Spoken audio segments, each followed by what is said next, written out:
विनायक पाटलांची गोष्ट वेगळी होती. विनायक पाटलांनी दुसऱ्या गटांना प्रवेश जसा घेतला तसा तो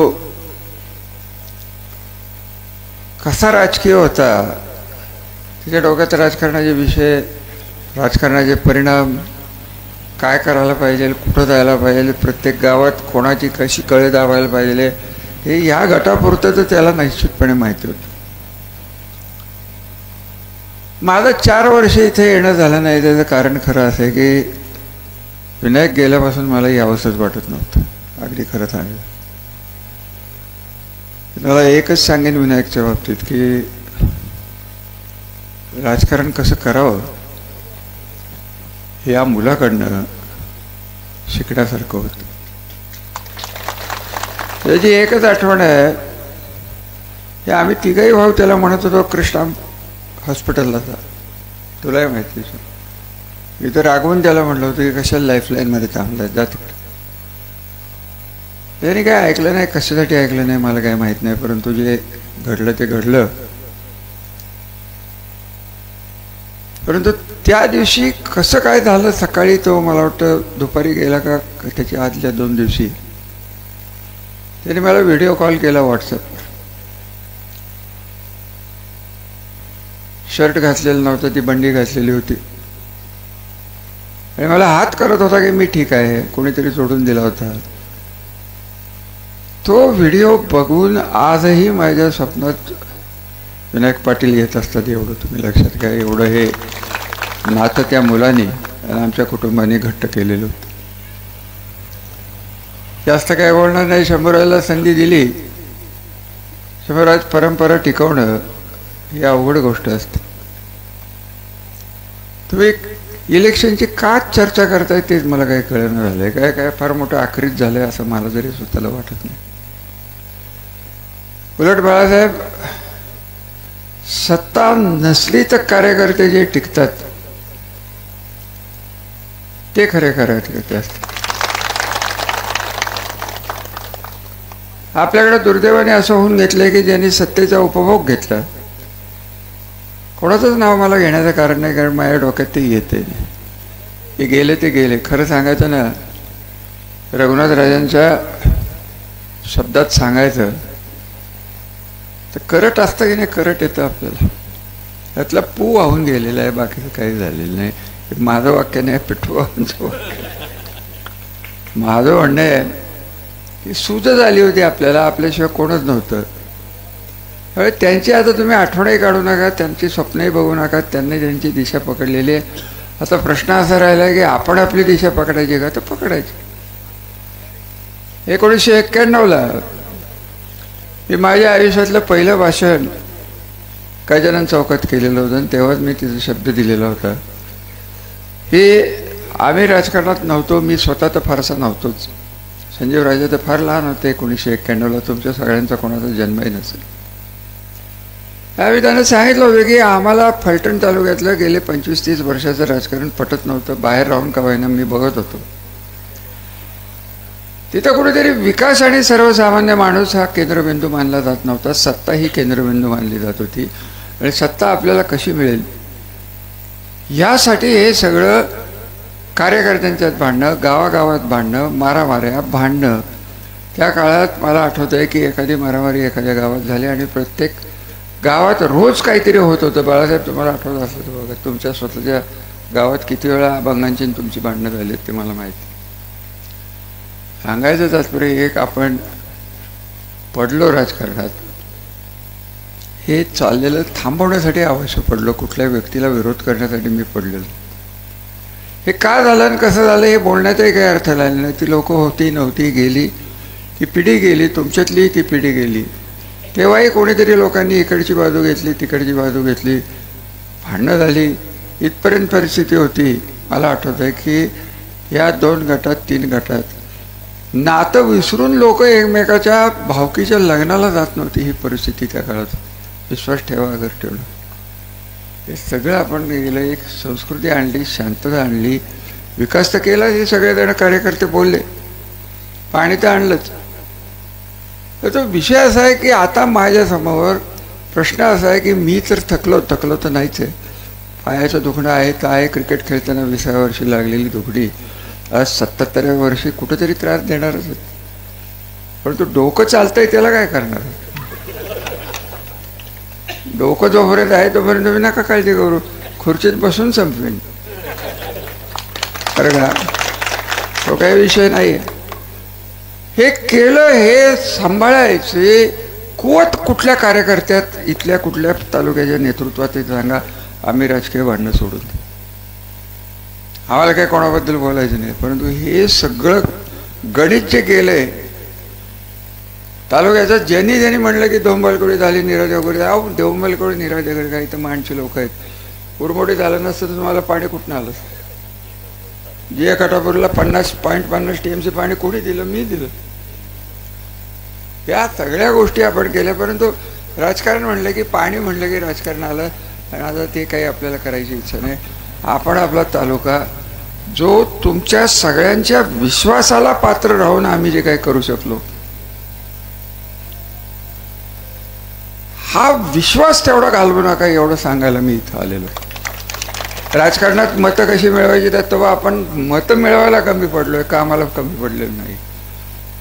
कामाची मतं मिळवण्यात आपण कमी पडलो. शेवटी एक लक्षात घ्या की राज्यातले 2 मोठे पक्ष त्यावेळेस आपल्या विरोधात होते. हे बरोबर लक्षात घ्या. आणि माझं स्वतःचं मत आहे, मी खरं सांगू का, मी जातीवंत अपक्ष माणूस आहे. 96 सालपासून जे डोक्यात होतं की जो आपलं काम करल तो आपला पक्ष, बाकीचं काही आपल्याला तेव्हापासून आजपर्यंत काही कळलेलं नाही. आणि त्यामुळे मला कार्यकर्ते आले सकाळी माझ्याकडे कोणाला यायचं असेल त्यांनी, आम्ही 10-11च्या सुमाराला कामाला लागतो. इथं बसलेत 2-3 माडमध्ये. तुम्हाला मी सांगतोय त्यातलं काही नवल वाटेल असं मला वाटत नाही. तुम्ही 15 वर्ष बघताय, मी काय बोलणार आहे. पहिला तास 1.5 तास पोलीस चौकीला फोन करण्यात जातो. आता विकास कुठं राहिला? विकास राहिला कुठं सांगा ना. मग त्याला 12-12:30 वाजले की जातात निघून. ही भानगड, ती भानगड, ती भानगड, ही भानगडीतच जर दिवस जात असला. अरे हे कोण करते? मी तुम्हाला नाव घेऊन माझी जीभ तरी कशाला विटल? हे काय चाललंय? हे तुम्ही जे म्हणताय रेड पडली अजून टाका. खरं तर माझ्यावरच टाकले असते तर माझा स्टेटस वाढला असता. आहे काय आपल्याकडे करताशिवाय बाळासाहेब सापडणेच शक्य नाही. त्यांनी टाकली का नाही मला माहीत नाही, परंतु लोक म्हणतात. आणि जगात आणि लोकशाहीत आणि राजकारणात सत्य काय का असं ना, तुम्हाला कोण वाटतंय ना कोणीतरी टाकायला लावली, बस झालं तेवढं. तेच खरं आहे, तेच सत्य असतं. किती मी सांगायचा प्रयत्न केला, हे नाही झालं ते नाही झालं. लोकांचा एकदा समाज झाला. अहो आपल्या तालुक्यात इतके वर्ष मी बघतोय, परंतु कोणावरच रेड झाली नाही. संजूबाबांच्यावरच झाली. तिथे प्रथम आम्हीच आहे म्हणून. त्यामुळे त्याविषयी बोलू नका बाळासाहेब, फक्त आता भविष्याचा विचार करायचा आहे. तुम्ही जे सगळेजण म्हणता की मला एकच प्रश्नाचं उत्तर द्या की तुम्हाला हे पेलणारा माणूस कुठं दिसतो का? हे सगळं पेलणारा माणूस, रस्ते असतील, गटारं असतील, काय तुमचे टॉयलेट्स असतील, अहो मला फरक जाणवतोय. या भागात पहिले आलो ते 1991-92च्या सुमाराला संजयराजांच्या प्रचारालाच आलो होतो. आता कशाला कोण काय? आणि हे पेलणार नसेल तर ह्याचे 12 वाजायला किती वेळ लागेल एवढंच. जास्त बोलून मला काही राजकारणात घुसायचं नाही, कारण बरेच दिवसात मी बोललेलो नाही आणि जरा थांबलोय मी. राजकारणात कुठं थांबावं, वेळ काळ ही अतिशय महत्त्वाची असते. तुम्हाला जी काळजी लागलेली आहे काय होईल काय नाही होणार, मग आपण प्रवेश करायचा का, आपण इकडं जायचं का तिकडं जायचं का. तुम्ही फक्त माझ्यासाठी गेले 30 वर्ष जे केलं तेवढंच करा, बाकीचं मी बघीन की एकत्र राहा. ज्यांना पळून जायचं त्यांनी आत्ताच इथनंच उठार निघून जा. माझं काही म्हणणं नाही. हे काय आम्ही, हे बघा आम्ही शून्यातनं सुरुवात झालेली माणसं होतो. तुम्हाला आठवायचं नाही, हा ही पोरांना तर माहीत नाही. 1991ला पहिली इलेक्शन लढली तर श्रीराम सोसायटीची पलटली. तिथनं मग नगरपालिका, पंचायत समित्या. तुम्ही या भागाने किती उचलून धरलं संजयबाबांना. आणि हे जे उपकार आहेत आमच्यावर, हे आम्ही विसरू शकत नाही. आम्हाला जेवढं होईल तेवढं आम्ही राजकारण करणारच आहे. मायापुरता तर विषय नाही. पण मी 30 वर्ष माझ्या आईन उमेदीची तुम्हाला देऊन टाकलेली आहेत. आता 77व्या वर्षी नवीन काय करू? नवीन काय करू? सकाळपासून लोकात राहायची सवय. याच्या पलीकडे दुसरं काही केलेलं नाही. केलं ते केलं, प्रामाणिकपणे केलं.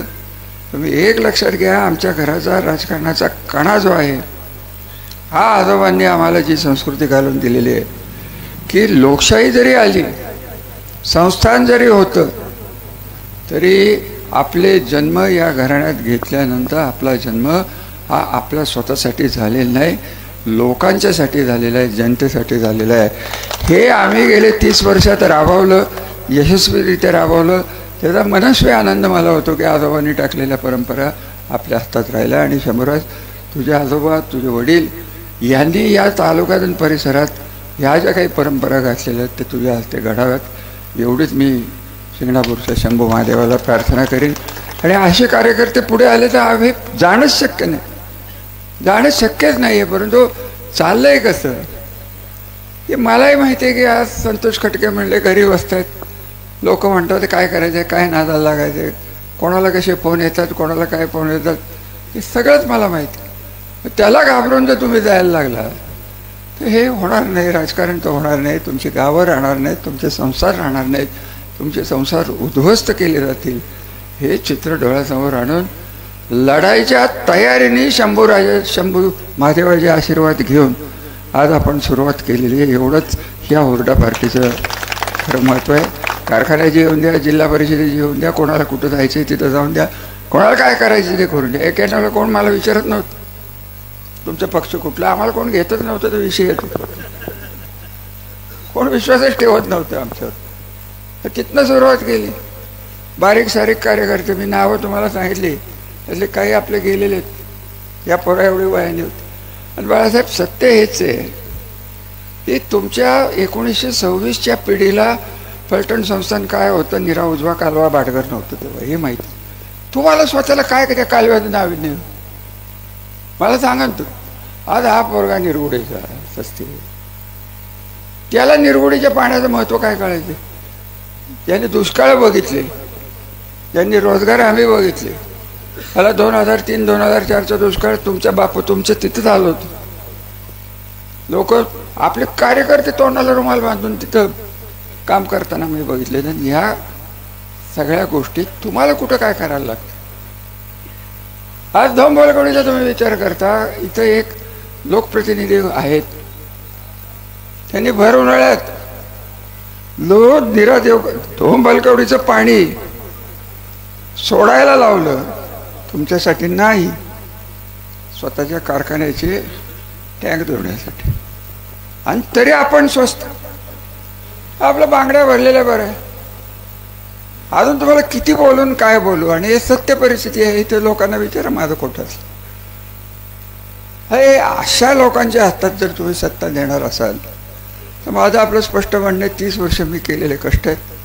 माझ्या स्वतःच्या कुटुंबाकडे मी बघितलं नाही, एवढं तुमच्या कुटुंबाला ध्येय ठेवून मी पुढे काम केलेलं आहे. माझी मला 30 वर्ष देऊन टाका ना, हिशोब मिटला, साधा विषय, बॅलन्स शीट साफ झालं. ते तुम्हाला देता येणार नाही, मी मागत नाही, मी आपलं बोलायचं म्हणून बोलतोय. पण मी दिलं, हे लोकांना दिलेलं एक वाक्य माझ्या स्वतःचं माझ्या लक्षात आहे की मी तुमच्याकडे मताचे गठ्ठे म्हणून कधी बघणार नाही, माणूस म्हणून बघीन. तुमच्यासाठी जीव देईन, आयुष्य देईन आणि देवाने दिलेलं डोकं देईन. आणि हे सगळं केल्यानंतर आज 4 पैसे मिळत आहेत म्हणून तर कोण मतदान इकडचं तिकडं करणार असेल. आपल्या तालुक्याचं दुर्दैव कुठलं पुढे नाही. वाईट परिस्थितीत मला डोळ्याला दिसते. आम्ही घरी बसलो, मी जर भांडणं मिटवली तर तुमचं काय होईल? साधा विचार. ते काय माझ्यासाठी भांडतोय काय? माझ्यासाठी काय भांडायचं बाळासाहेब? मला स्वतःला राजकारणात गव्हर्नरच्या पुढचं पद मिळून गेलेलं आहे. आता काय करू? माझी अपेक्षा नाही, मला स्वतःला काय नको. परंतु हा संसार जो मांडला आहे तो विस्कटायचा प्रयत्न जो चाललेला आहे तो बाकी मी होऊन देणार नाही. हे काळ्या दगडावरची रेख, काय होईल ते होईल. ज्याला कोणाला यायचंय तो येईल, ज्याला कोणाला जायचं आहे तो जाईल. परंतु तिथं एकच मी तुम्हाला सांगेन, जी वाट या लोकांनी काही लोकांनी धरलेली आहे, त्यांना माझं एकच म्हणणं आहे की आम्हाला आमचं ते माहिती आहे काय आहे तिथं. तो एकेरी मार्ग आहे, परत यायचा मार्ग नाही आहे तिथं, एवढं लक्षात घ्या तुम्ही. एकेरी म्हणजे मरोस्तोपर्यंत, वाटाळं असतोपर्यंत तिथंच. आणि तुम्हाला खरं सांगू का बाळासाहेब, हे जे त्यांच्या भोवतीचे कोंडाळ आहे त्यांच्यावर कर्ज किती आहे ते एकदा बघा की. आता हे बोलणार नव्हते, हे गोपने साहेब आहेत ना, ते माझ्यावरच जास्त फोकस करते. मला खरं सांगू का, आपल्याकडे लोक विश्वासाने प्रेमाने आली, ठीक आहे, आपल्यातले गेले असते. त्यांच्याकडं दहशतीमुळे आणि अन्य मार्गामुळे प्रशासकीय दहशत नावाचा प्रकार जो सुरू झालेला आहे त्याच्यामुळे लोक तिथं गेलेले. दुसरं काही नाही. पैसे कोणी किती वाटले आणि काय वाटले आणि हे झालं आणि ते झालं, ते झालं. गंगेला गेलं, निरेला गेलं, कृष्णेला गेलं, पाहिजे तर प्रयागराजला जाऊन या आणि आंघोळ करून विषय संपला. करायचं काय डोक्याला, तर परत आठवडे काढू नका. आपल्या जीवनातली, आपल्या तालुक्याच्या इतिहासातली काळी गोष्ट रात्र आहे. म्हणून मी तर दुसऱ्या दिवशीपासूनच पुण्याला गेलो. माझ्या मंडळींचं प्रकृती बरोबर नव्हती, नाही तर मी थांबलो होतो. अरे काय बाळासाहेब, पराभव काय नवीन आहे हो. 57 साली महाराजसाहेबांचा पराभव, 67 साली शिवाजीरायांचा पराभव. माझा तर नाही झाला कधी, झाला तो झाला. आपलं दीपक चव्हाण खरंच चांगला माणूस. आता रिझर्वेशन मधला माणूस कसा असतो हे मनोज पोळांना एकदा लेक्चर द्यायला बोलवा. माणसा आमचा नाही, आमची सरळ आहेत. तुम्हाला चांगले अनुभव आहे, तुमच्या वडिलांना मतं आम्ही टाकायची. आता काय काय कोणाबद्दल बोलायचं. त्यावेळे हा माणूस प्रामाणिक होता, सज्जन होता आणि जात धर्म न बघणारा माणूस होता. ही आपल्या फलटणची परंपरा. आपण जातीयवादी कधीच नव्हतो. संस्थानात कधीही जाती बघितल्या गेल्या नाहीत. आमच्या आजोबांनी कांबळ्यावर बसून राजा असताना मतं मागितलेली आहेत आणि जेवलेले आहेत. हे सगळं बघितलेलं आहे. त्यामुळे जातीचा प्रश्न हा नसून तिथली लोक ही वेगळ्या संस्कारात आपण जी वाढवली गेली आमच्या घराकडनं, ते संस्कार आम्हाला पुसून टाकायचा प्रयत्न जो चाललेला आहे आणि एक वेगळ्या प्रकारची दहशत इथं तयार करायचं जे चाललेलं आहे त्याला बाकी मी प्रामाणिकपणे विरोध करणार आहे. हे काय होईल ते होईल, माझं काय झालं काय न झालं काय मला काय फारसा फरक पडत नाही. परंतु तुम्हाला फरक पडणार आहे याची जाणीव तुम्ही घ्या. घाबरू नका. काय होईल जास्तीत जास्त, वकिलाचे खर्च होतात. त्याच्या पलीकडे अक्षय गायकवाडला विचारा की काय झालं, का बसलाय की काय झालं, पुढं 15 दिवस निवांत फिरत होतं इकडं तिकडे, याच्या पलीकडे काय काय. डॉक्टर साहेब तुम्हालाही चांगले अनुभव आहेत. तुम्ही नशीब समजा तुम्ही तिकडनं इकडं आला. नाही धनंजय हसू नको, मला माहिती आहे स्टोरी सगळी. हे बघा, मी तुमच्यात येत नसलो ना तरी कित्येक गोष्टी अशा असतात मला ज्या आधी कळतात आणि मग संजू भावांना कळतात. त्याच्यात काय ओळख आहे ते ओळख. आज आपले सांगोले जे पाहुणे आलेत त्यांच्या घरी एकदा जायचं आहे. मला आठवण कुठं आहे शंभूतो, ते आठवणकरी सारखा फोन करत असतात. त्याच्या घरी जायचं आहे मला एकदा. ते आमदारही तुमचे भेटले होते. आबांचे माझे संबंध तुम्हाला माहिती आहेत. गणपतराव देशमुखांनी, मी तेव्हा पहिल्यांदा विधान परिषदेला उभं राहिलो, अजितदादा मतं मागत होते. ते म्हटलं की मी रामराजांना देणार आहे, परत मला मागायला येऊ नका आणि काहीच करू नका.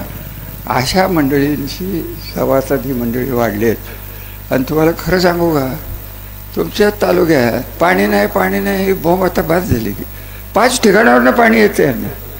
आता कुठं अरबी समुद्र आणायचं आहे का तुम्हाला? 5 ठिकाणावर नावं मला माहिती आहेत. पहिलं पाण्याचं भोजन मीच केलं होतं की म्हैसाळचं, त्या वड्याने नव्हतं आणलं आपण. हे सगळं मनोजराव आपण केलं आहे, सांभाळणं गरजेचं आहे. जे कोण आमदार मंत्री झालेले असतील त्यांना आपलं त्यांच्या पद्धतीने जाऊन द्या, आपण आपल्या पद्धतीने जाऊ. शेवटी आपल्या सगळ्या कार्यकर्त्यांच्या मेळाव्यात एक लक्षात घ्या, हे आपला देव हा आपली जनता आहे, त्यांची मतं आहेत. ती मिळवण्यासाठी प्रामाणिकपणे न घाबरता आपण कामाला लागू एवढीच विनंती करतो. या कुटुंबाचा मी आभारी आहे. दरवेळेस अरे हे ओरडा पार्टी आपल्या कोणाच्या डोक्यात तुम्ही कधी बाळासाहेब आपल्याला, हे विनायक पाटलाचं डोकं आहे, त्याने सुरुवात केली. आणि अशा पद्धतीचे कार्यकर्ते तयार करा